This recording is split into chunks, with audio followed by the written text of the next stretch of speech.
Hello, this is Arjun at HelloWoofy.com. Today on Content Masters, I have the pleasure of having a productivity coach named Christina Kelly out of Arizona. Christina, thank you so much for joining in. Can you please introduce yourself and tell us why our small businesses, thousands of small businesses who are tuning in today, should listen to you? And what are some, interesting stories you have about why you got into the whole world of productivity coaching? And I'll give you this, give you the mic from here. Absolutely. Thank you so much for having me here today. As Arjun mentioned, Clearly. I am a productivity coach, and I do specialize in helping small business owners create the systems that they need to scale to take things to the next level. And I also love helping people with their own personal development, taking the time for you and really taking care of yourself as an entrepreneur to make sure that you are showing up in the best state possible for your business. This whole journey really started with me wanting to learn how I can create more of an impact with the work that I'm doing. And a lot of it really started with me wanting to dive more into my own personal development. And what I notice is that when I'm taking better care of myself and have a better knowledge of how I can work and how to create systems for myself, then I'm able to make more of an impact in the world around me. And so it's been a super exciting journey to now be able to help other people with this as well. So tell me a little bit more about your background. Like you recently graduated a couple of years ago from college. Did any of the the things you went through? What actually inspired you to become a coach in and of itself? Because you could have built a tech company, you could have gone and taken a corporate job. What actually made you go into the coaching business? Great question. So when I first started out after graduating college, I was working for a marketing agency where I was able to see other incredible leaders speak about their expertise. And I remember seeing them and thinking to myself, I want to make the kind of impact that they're making. But at the time, I was just some random college graduate who really knew a little bit about marketing, but I thought, well, there's no really real reason why I'd have too much value to provide yet. So I decided that I wanted to change that. So I started studying the habits of a lot of successful CEOs. And what I noticed is that a lot of them have a morning routine and a really good structure in their days that enables them to be able to do more. And so upon looking into this, I said, well, I need a morning routine. And so I ended up creating a morning routine for myself that enabled me to wake up at 4:30 in the morning. I got my workout in, which is super important to me. I was taking my time to journal, to visualize, to plan out exactly what I wanted to do every day. And as a result, I ended up getting into my best shape ever. I was in a better mood every single day. And I was also more productive. And I got a raise at my full-time job because I was showing up better for customers and ultimately able to do more in my company. And as I started doing that, other people started asking me, Christina, what the heck happened? How are you doing this? Why are you up at 4:30? And people started asking me, can you help me with this too? And I said, well, of course. So that's kind of how I almost accidentally got into coaching. It really started out more with personal development, but as I was working with different entrepreneurs, I noticed that they also wanted help with more of the systems development, which was actually my full-time role at the marketing agency. Yeah, I can totally tell you I need a productivity coach because I have no work-life balance.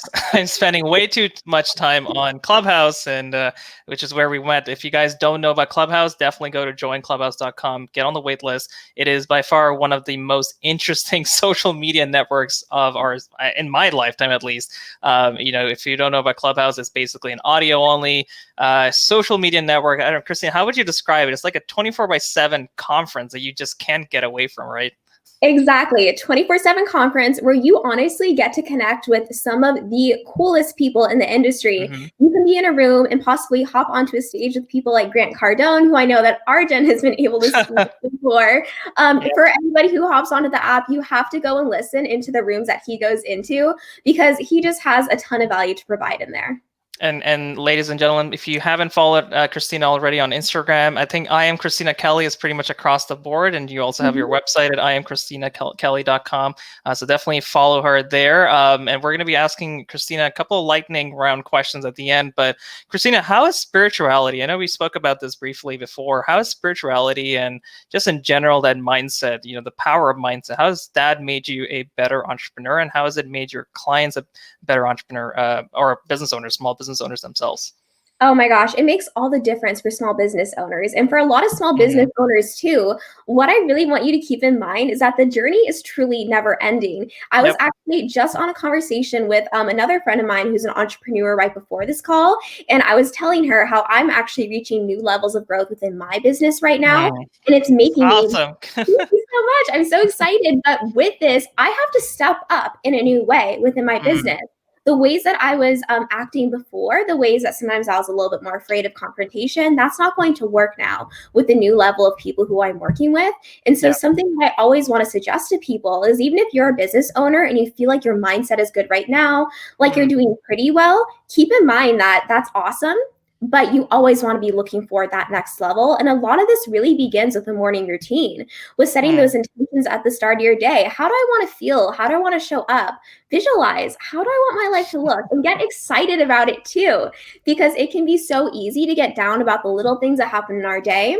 But on a Mm. neurological level, when you're keeping the focus of your greater vision at the top of your focus, making sure you are reminding yourself of it every single morning, your brain is going to be aligning to become that person who can handle Mm. those bigger things going forward.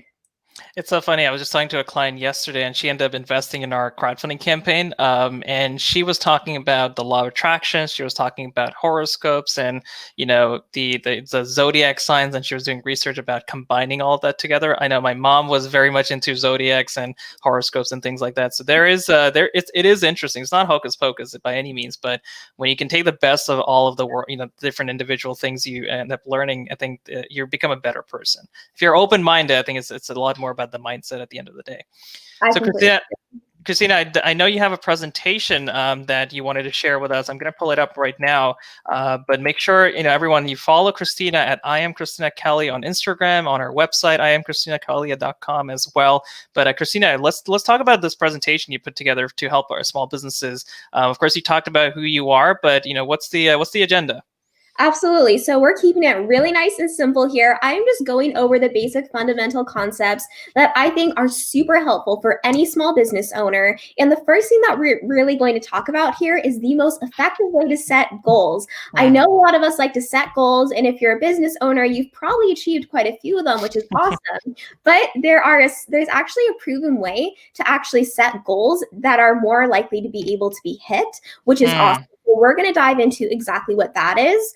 After you've created those goals, we're going to talk over how to actually stay motivated, how to actually stay consistent to really implement those goals. Because of course, it's one thing to say, I'm going to do this, and it's another thing to actually do it. And then Yep. last of all, if there's any questions, we'll have a little bit of Q&A.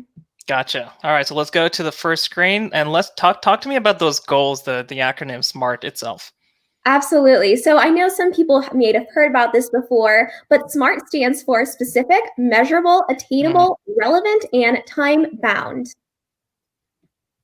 So the first of SMART goals is specific. So the more specific your goal is, the easier it will be to measure your progress towards this goal. So for example, the way that our brains work is they like things that they can understand. If you tell your brain something along the lines of, I'm going to be healthier, your Mm. brain goes, what do I do with that? I don't know what to do, so I'm probably not going to do anything, right? And that's the Sure. truth. That's why a lot of us don't stick to those New Year's resolutions. But even within your business, if you simply say, I will grow my business, your brain says, what does that mean? So that's why we really need to get specific about our goals. And that leads into the next part of the acronym. Measurable. So for example, what you'd want to do is, let's just say you want to make some extra money in your company. Say my goal is to make an extra $5,000 instead of my goal is to make more money. Because again, Mm. you just tell your brain, let's do more. Your brain says, I don't know what that means. I'm confused. And your brain doesn't like things that are difficult. And so it won't do a lot to help you get there. But if Mhm. you say my goal is to make an extra $5,000 and I know I can get those extra leads in and close those sales if I do action steps X, Y, and Z, that's specific. That's measurable. That's something your brain can understand. And therefore, you're more likely to take action on it. This almost reminds me of when I read The Secret and it said, write the specific number down on a blank check, put it on the on the ceiling, and whenever you wake up, and as soon as you wake up in the morning, the first thing you see is that blank check. It's about intention, more than just a lofty, foggy goal, essentially. Yeah, I think that would be great. I feel like I'd have some difficulty getting that check up on the ceiling. But Just use a drone.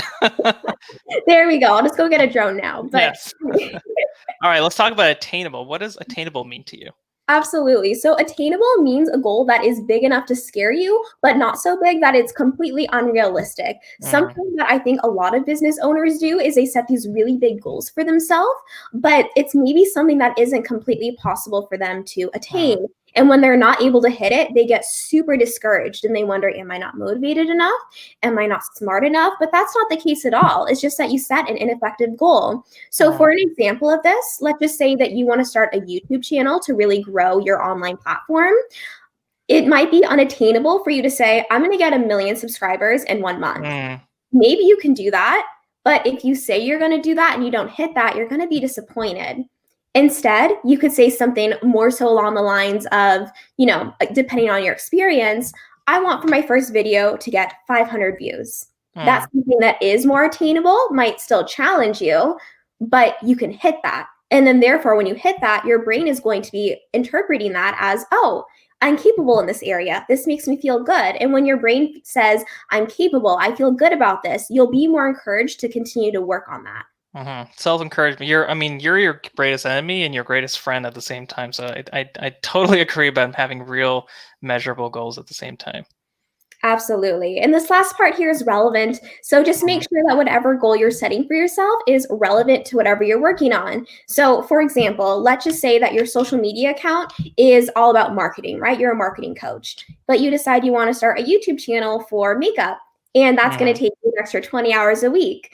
If you want to spend more time growing your business, that might not be the best idea. So just make sure that your goals are relevant to you. Interesting. And what does time bound mean? I feel like this is now we're getting into the sci-fi realm. It means in this reality. No, I'm just kidding. So Yep. what I mean so what I mean by time bound is you give yourself a specific deadline to get these goals done. So for example, we can go back to the YouTube example since I know a lot of people start YouTube channels to grow their businesses. Let's just say that you think to yourself, I really want to hit 1,000 subscribers. If Mm, you give yourself a certain deadline to hit your first 1,000 subscribers, let's just say within 3 months, what you can do then is you can divide that up and say, okay, if I can get about, 1/3 of that every single month, then I'll be able to hit that goal. And let's say you're not on track to hit that goal by that time, you'll be more encouraged to push forward during that mm. final time period that you have, which will enable you to hit your goals faster. Interesting. So it has nothing to do with sci-fi. I'm just kidding. I do think that there's having those kind of having like in a day I can do this, in a week I can do this, in a month I can do this. Kind of definitely does help. We've been running a couple of equity crowdfunding campaigns, and it's so interesting because you have a starting point, you have an ending point, and you're like, you need to achieve X, Y, Z across the board, and at some point you're going to be basically looking at the results and be able to say, okay, I learned what I did well and what I didn't do so well, and the next time you're able to learn from your own lessons. So that's interesting. But how do I stay motivated? Great question. I'm so glad you asked. So, so for staying motivated, this is one of the questions I actually get the most. And the truth is that nobody feels motivated 100% of the time. No Hmm, matter who you are and what you're doing, there's going to be days where you wake up and you think to yourself, I am feeling a little bit overwhelmed today. And yep. this is a little bit difficult for me. And I really want to set that clear expectation because I think a lot of people, when they're not naturally feeling motivated, they get down on themselves and they're Mm, discouraged. They go, do I not want it bad enough? Am I not smart enough? No. You don't have to always naturally feel motivated, but you do want to have systems in place to make sure that you can continue to help yourself create consistent progress. So how do you get motivated to continue taking those Zoom calls, getting on Clubhouse and talking for 5 hours at a time, and then having to cook dinner or cook lunch? Like how what is it like to be motivated for Christina? To be motivated for Christina, really for me, so much of it comes down to my morning routine and Hmm, making sure I get myself into that good state right at the start of the day. Because hmm, if I don't start my day off on a really good note, like I'm not going to have the energy that I need to show up fully throughout the rest of the day. And I mm. work with a lot of people in my position. I coach clients, I'm on Clubhouse, I'm taking calls, and with all of that, I need my best energy. I need to Hmm, be here. And if I don't have that good energy, and let's say I wake up in the beginning of the day and I'm tired, I'm going to like almost not look forward to the work that I have later in the day yep. because I'm not feeling as good. So for me, a really empowering morning routine is super important and one where I can clearly define my goals. And if you go onto the Mm, next slide, there's another thing that I want to talk about here. So this is so big. I can actually even show you like the vision board that I have in my room. Let's It's do right it. there. But I remind myself of my vision every day. And as a business owner, you're going to have times that are rough.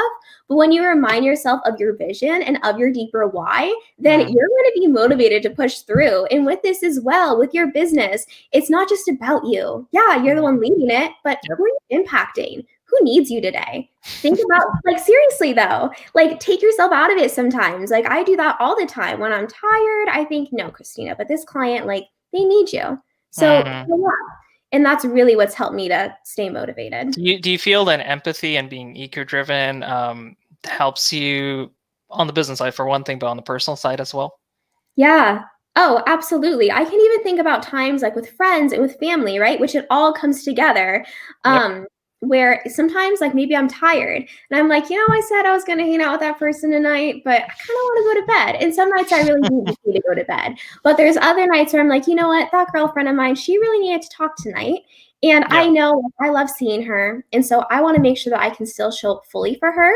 And taking myself out of it really enables me to foster those really powerful relationships. Interesting. All right. So what does it mean to have a team? So let's just say that you have people who are working for you, whether it be a couple of employees or a VA, or just other people who are a part of your vision. Definitely remind them of your vision as well. And the reason for this is because when people feel like they are part of something that is greater than just themselves, and they're truly contributing to something amazing, they're more likely to show up for it. That's why you show up in your company, because you know your vision. But if you're not effectively communicating that to your team or to people who are investing or anything like that, then they might not be as motivated to show up fully. But you can fix this simply by reminding them, hey, this is what we're working towards. These are lives that we're impacting, and this is why your role here matters. Yep. I mean, motivating. I mean, for us, what works really well is getting everyone on the same channel and literally in the same channel on Slack, and getting people to encourage about any reviews that come out, any funding goals we reach, any revenue goals we reach, and obviously making money is a great motivation factor. So I totally agree that everyone, and this is everyone, literally to your point. It's if you have a janitor, motivate the janitor to be a part of the team as well. There is no boundary of motivation, in my opinion, at least. I agree. All right, so let's track this. It's almost like I feel like we're talking about fitness, but for your mind. Yes, I actually love the way that you put that, fitness for your mind. So what you want to do is with any That's your new startup. That'll be your new startup next. Christina Kelly comes up with a fitness tracker for your mind. Okay, that'll be my business in 1 year. We'll follow up then. Sure. But for creating goals and really making sure that you stay motivated towards them, you always want to make sure that you are tracking your progress towards your goals. And the reason for this is because oftentimes we don't give ourselves enough credit for the little steps that we take. I personally made this mistake. I thought back at my last December and thought, well, I don't know if I hit on my goals. And then I looked at the goals that I set and I said, I actually exceeded them, but I didn't know, right? Until I was really, thank you so much, until I was really properly tracking them. And so that's really important. But even on the flip side of this, let's say you set a goal, but you're not doing everything that you need to. By making sure that you set consistent reminders to check in on your progress and to actually track what you're doing, you'll be motivating yourself to push forward. I check our Stripe account every single day, how much revenue we did today, how much revenue we did in the last week. So, yep, I totally am tracking on the monetary side. Now let's talk about questions. Like what are some questions you have for a small business owner, or when you go in to ask them, like what are like some of the questions you're asking them, like what is your lifestyle, do you ask them like what food they eat, what kind of business they're in, how much hours they're putting in, do they have family, like what are some of the questions you're asking people, and then I'll ask you a couple of questions as well. Awesome. So the number one question that I always ask people is, first of all, are you really clear on your vision? Are you really clear on exactly what you want out of your company and what you want out of just your life in general? Because as an entrepreneur, your business growth, that's a big part of your life. And oftentimes it's a part of your mission. And before I even talk with anybody about next steps or how to work together, I make sure that they are extremely clear on their exact vision and exactly what it means to them and why it's important. After that, things that I would probably ask people about are, how many hours are you working a week? Do you feel like you're effectively utilizing your time? Are you taking time for yourself, which is so important? Do you have people in place to help you out if that's the next step that you're looking into? And if you feel like there's areas for improvement or you do want to do more, how are you going to be able to learn how to take things to that next level? Interesting. I feel like are startup founders good clients for you, or are they the toughest clients to like, kind of straighten up at the end of the day? Who's your ideal client in the small business field, or in the if you could have an ideal avatar of a client, who's that person? I think that my ideal avatar of a client would be a client who's already a little bit established within their business. I don't generally work with super, super new business owners, but Sure. rather people who already do have a little bit of an understanding of their vision. They might have had their company for at least a year or so, and they know what they're doing. But what they're really looking to do is to create systems to take things to the next level. How are you effectively tracking your progress? How are you effectively tracking your team's progress? How are you holding yourself accountable to your greater goals? And how are you looking for the resources that will help you get yourself to that next level? All right, so I've got a couple of questions for you now. Christina, what is your favorite book? The Compound Effect by Darren Hardy. What's your favorite song? Ooh, oh, that's a tough one. You put me on the spot. Because there's so many good ones. I know this is a little bit cheesy, but I think I might have to say Don't Stop Believing by Journey. That's a good one. Favorite historic person? Ooh, I don't know if anybody's ever asked me that before. It's the first time for everything. I know. They could be alive or not. Famous person. One person who I do look up to, I think, just within the media space would be Ellen DeGeneres, just in the sense that she is able to just bring so much joy into so many different people's lives. Yeah, I remember my mom and I used to watch Ellen's show all the time, the Oprah Winfrey Show all the time. It'd be the thing I would do as soon as I got home from school. Favorite place to travel? Europe. Where specifically in Europe? Ooh, good question. I think Greece, because I'm part Greek and I speak Greek, and it's like really great to be a part of that culture. Interesting. And now we're going to ask you the most interesting question ever. So we're tracking around the world which emojis are being used in real time. Christina, what is your favorite emoji and why? Oh, this is such a good question. I think that my favorite emoji would be the one that's okay, I'm going to do the face. Ready? Okay, I don't know. Is it this one with the the sweat coming out? Okay, is it this one? It's the one. Yes, it's that one right there with like the really big smile. I like that one because that emoji is just excited. That is so funny. Okay, so now we have Christina's favorite emoji on the record. Christina, thank you so much for your time. This has been a pleasure. Where can people reach you besides I am Christina Kelly? What are other, do you have an email you can share? What's the best way to reach you? Absolutely. So the best way to reach me would really to be engaged with my social channels because I'm always putting out free trainings on all those as well. I do have a Facebook page where you can find me at I am Christina Kelly. I also do have an Instagram where I am the most active. I put out free trainings almost every single day. Actually, I have a ton of free resources for anybody who's interested. So if you want to find me on Instagram at I am Christina Kelly, shoot me a quick DM, chat with me about your favorite productivity hack or what you need help with. And I can definitely send some free resources your way that would really help you take things to the next level. That's awesome. And ladies and gentlemen, I do want to remind you, we are currently running an equity crowdfunding campaign where anyone can invest, literally anyone can invest as low as $100 into our campaign. We raised well over $500,000 last year in 2020. We grew 21,000%, helping small businesses. We want to grow even faster. And so every dollar does count. So thank you, Christina, for being a part of the show. I'm going to play a quick outro for us. But Christina, it's been such a pleasure. Thanks so much for joining in.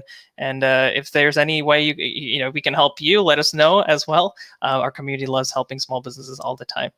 Wonderful. Thank you so much. All right. Take care, guys. Bye.